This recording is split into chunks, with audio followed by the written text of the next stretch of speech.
One of Wall Street's biggest bulls says the bottom isn't in just yet. Tony Dwyer of Canaccord Genuity joins us now. Tony, one of the biggest bulls on Wall Street. Yep, and You're I getting won't be until the yield curve inverts, and I bore you to death with that. I'm going to be bullish until the end of this cycle, well after the yield curve inverts. But let me answer the flush question. First of all, happy Thanksgiving, guys. Thank you. But the flush question is the NASDAQ composite is down the 10-week rate of change, which is a good indicator on how intermediate term oversold you are.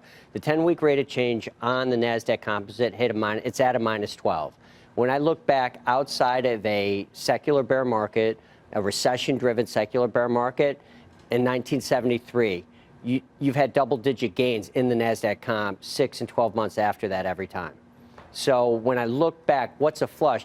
I don't know if the bottom is in. I think the problem that we get into on Wall Street is we try and guess what the price is, what the exact pinpoint time it is.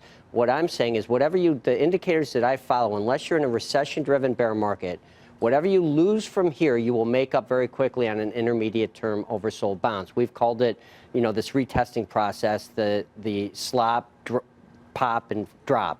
And we're in the drop phase. We're in that retesting phase. So we've looked for signs of when you're out of that, and there's signs that do show up.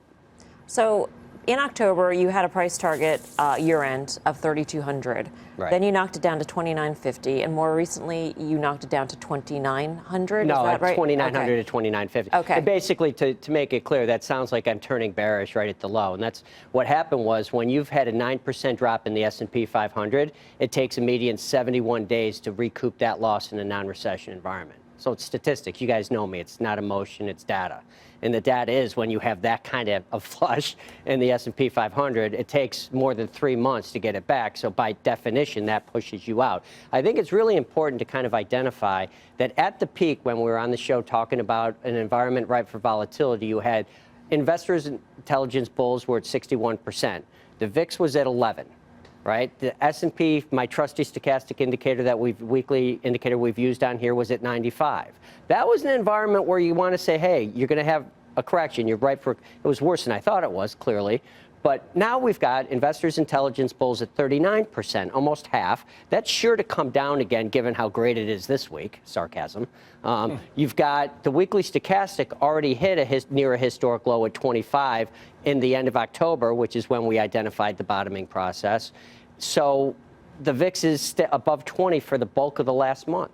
You're in the opposite. You're ripe for a pop more than you are ripe for increased volatility from here. Just quickly, which sectors do you want to be if you are a believer that there is this rise to 2,950-ish? Right. I've said, as you know, I've said I'm pretty good at being wrong. I've proved that with the financials. I've proved that with a couple of my sector calls.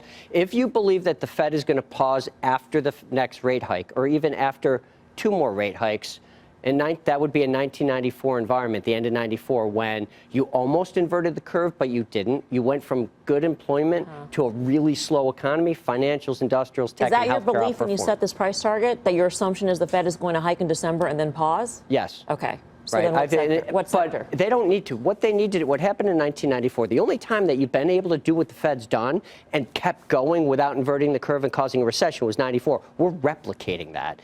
As long as we do that, it doesn't matter if they do it 1 or 2 more times. It's the tone change that the guys were talking about.